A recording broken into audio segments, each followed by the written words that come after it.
My talk title this morning is New Beginnings, New Beginnings. You know, I gave this talk title almost 9 years ago, over 9 years ago, the first Sunday that I was here. It was the right talk title at that time because this center, this community had come through a big challenge, a big challenge. Our nation had come through a big challenge. We had just gone through the collapse of the stock market. The housing bubble had burst. I remember as we went around looking for a house to buy, there were foreclosures on almost every block. So it seemed the right talk to give at that time. And honestly, when I gave that talk, I really thought that I probably would never have to give that talk again, that I could get through my whole career without getting to another time where I would have to give such a talk. But as they say, man makes plans and God laughs. God laughs. Because who would have known this little virus would have come along? I would have never thought it. I would have never thought ever that a virus would have come along and would have turned over our apple cart here and not only spilled our apples all over, but proceeded to crush them into applesauce. I would never have thought that was going to completely happen. It was like the Diana Ross song. Remember that old song, Showed Me Who Was the Boss? Well, COVID showed me who was the boss. And we were forced to reinvent ourselves, not just once or twice, but several times as we went through it. And amazingly, our community here went through this challenge amazingly, almost miraculously. You know, when it first hit, I thought to myself that to get us through it, we would have to go through all the savings that we had saved up.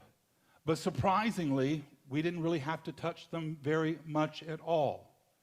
We kept this community alive, and not only did we keep this community alive, but we kept doing the good work in the world that we do.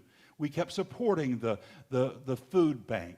We kept supporting kids with special needs through the Venus Manley Scholarship. We kept supporting women who are fleeing violence through the Elizabeth Clare Fund. And to keep our community going, we tried one thing after another. One thing after another. We did videos, we did Zoom meetings, we did mailings. I wrote a book. There were podcasts, there were postings. We tried it all. And fortunately, we were very blessed to have a board here that was willing to roll up its sleeves and get to work. And I really feel that in large measure, how we got through was because we just had a total, absolute refusal to see anything but success. We never thought anything that we were going to succeed, that we saw this day was going to happen.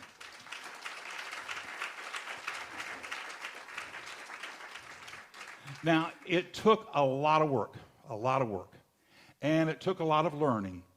I had to learn a lot of new technology. The ministers all over when you listen to ministers, that's one thing they will tell you is, oh my gosh, I had to learn this. You know, I think I'm the only person in America that learned how to edit videos with one hand over the screen because I couldn't bear to see myself knowing how much I look like my dad. It's like, I can't do that. But I got through. And I got more comfortable learning technology and willing to try it. The other day, I came in here, we got the new monitors set up. I needed to do something with one of the monitors, and guess what? I tried it, and I got it to work. And Spirit guided me all along the way. Spirit guided me of what I would need to put energy into when I would get very frustrated with things. And then if I needed to reach out for help, on YouTube, you can find a video of somebody doing anything you need to do. There's somebody showing you how to do it. It's a wonderful tool. And then when other things, if I would try other things, if I didn't feel the energy, I just put it aside. Here's an amazing story. We felt like just a couple of months ago, we felt the Financial Stewardship Committee, we needed another fundraiser, and so we thought about having an online auction. It seemed really easy until you started exploring the platforms to do them, and I realized it was quite complicated, so I just put it aside. A week later, I was visiting with some friends who were traveling through St. Augustine. They were going to spend a couple of weeks here, and the first thing out of my friend's mouth was, she said, "Ken, I did an online auction for the state park in Key West. I'll show you how to do it." I didn't need to have all that frustration. Spirit was working through me. Now, we had some big successes, and we had some that didn't work. We tried to have outdoor services in July and August. Note to self, if you're sticking to the asphalt, don't ask people to come and spend an hour out there. And then there were painful things. We lost people. It was heartbreaking to lose people and not even be able to be by their side when we lost them. But we've gotten through. We paid the price, and we've gotten through. I think in many ways for our generations, this was as big as 9/11 or even World War II. It took its toll to get through this. And as we're getting through this, let's take this moment to evaluate of where we want to go and what do we want to take from this experience. And let's not cling to the fear, but let's cling to the miracle of what took place. The researchers who got us the vaccine, the nurses and the doctors who cared for the people who were ill, the grocery store clerks who kept us supplied. So let's cling to the better part of our experience and just let the rest go. Just let that go. And use this moment in time to redo and remake ourselves and decide what is it that we want to carry forward. What new adventures do we want to have in our lives? What do we want to explore? What do we want to become? In Scripture, it says, hold fast to your faith in the goodness of God as God is faithful to you. Spirit has made a promise to us. It's not even a promise. I like the Jewish idea. It's a commitment. It's a bond. Spirit has made a commitment to us. If we keep ourselves open to the greater good, then that good must show up in our lives. Dr. Holmes, the founder of our teaching, he says we need to become comfortable in the universe. He says we need to not be afraid of the universe, and we shouldn't be afraid to live. We have a right to be here. We have a right to be here, and we have a right to know that God supports our hopes and dreams. But we're the ones who are going to have to cast our fears aside and then throw our dreams into the net of God's possibilities. And when we do, Spirit has no other choice but to reflect back our good to us through hopes and dreams and aspirations and health and love. And a little bit of something, a little bit of kindness, and a little bit of right knowing, a little bit of compassion could go a long way and can produce a great deal of good. To know that God is in the midst of all. And when we see God everywhere, we will then drop our fears and we will know we're not alone on this journey. Dr. Holmes says our good is at hand. He says, I hear it, I feel it, I see it all around me. He said we're on the cusp of the verge of a vast new possibility. He said look for it, give gratitude for it. Then do your work, do your prayers, and then move your feet. Get moving on it. So as I said, I've really exercised in the last month or so how I want my new life to be. How do I want my body to be? So I've gotten busy going back to the gym. I tried many gyms out. I wanted to make sure I was going to the right one. And after going to a lot of them, I went back to the old one. I did some medical stuff that I knew I needed to take care of. I got the implants in my teeth that I had been working on. Yeah, I had something, a skin thing I had to take care of. And finally, I went and had one of those procedures that people my age have to do from time to time. It's not painful, but it's not pleasant. It's not pleasant. And I knew I was in kind of for an experience when I read the take-home instructions. Someone too enthusiastic had written these instructions because one of the ones was, well, you can't eat for 24 hours. And then they made suggestions, try chicken broth at room temperature. Then they said to mix the ingredients that you have to drink, which really taste awful, try Gatorade. Nothing was going to make that stuff taste better. There was nothing you're going to mix with that to make it taste better. I knew I was in some real situation, though, when the final suggestion was invest. That was the term they started with. Invest in extra soft Charmin tissue. I was like, do y'all want me to buy stock in Charmin? What are y'all talking about here? The realization of that truth came to me later that evening. I was one step away from hanging a portrait of Mr. Whipple up in the bedroom, but I got through it. And I got to the procedure the next day. Now, I also got upset with myself because I didn't do what I often tell other people to do. I didn't follow my own advice because I always encourage people when you're dealing with the medical industry, look after yourself. Make sure that it's operating for your needs.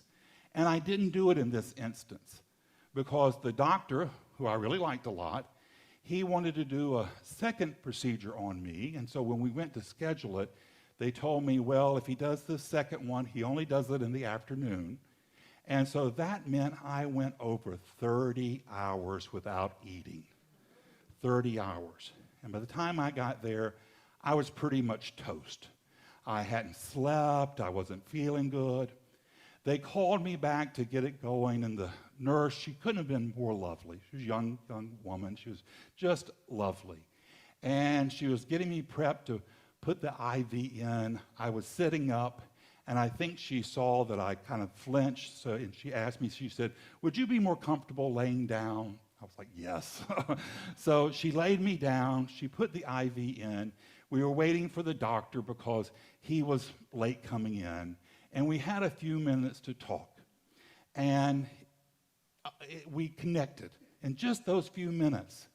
And I don't really know how, because I was almost having an altered experience by this time. I was somewhere else. But she was sharing with me her worries of life. She has 2 little kids. She works a lot. They live in Palatka.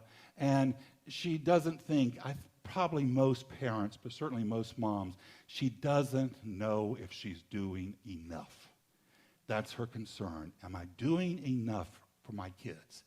And her big worry was home-cooked meals, because she can't do a lot of home-cooked meals. And I don't know what I said, because honestly, I don't think I was really all there. I think I was mostly in a Motel 6 somewhere with, Betty Davis and Bugs Bunny.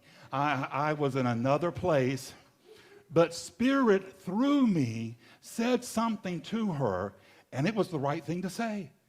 And I could just tell she just totally relaxed, and she was totally comfortable, and she felt at ease. Now, the doctor soon came in, and when the doctor came in, the whole environment changed.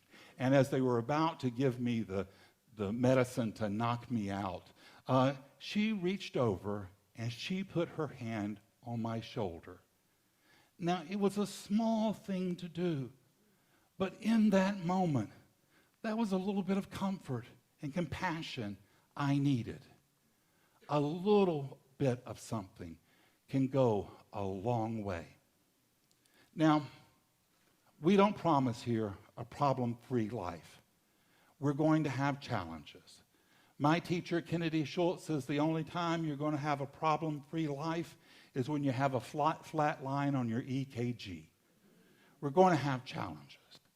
And we want to make sure that as we have these challenges, we grow in faith. Because that's the reason why the challenges are in our lives. We grow in faith, and we see God's greater good, which is always surrounding us. Dr. Holmes, he said, "Arise, my soul, and shine." We have a goodness within us, and it's ours to bring this light out into the world. And the world will change by this light.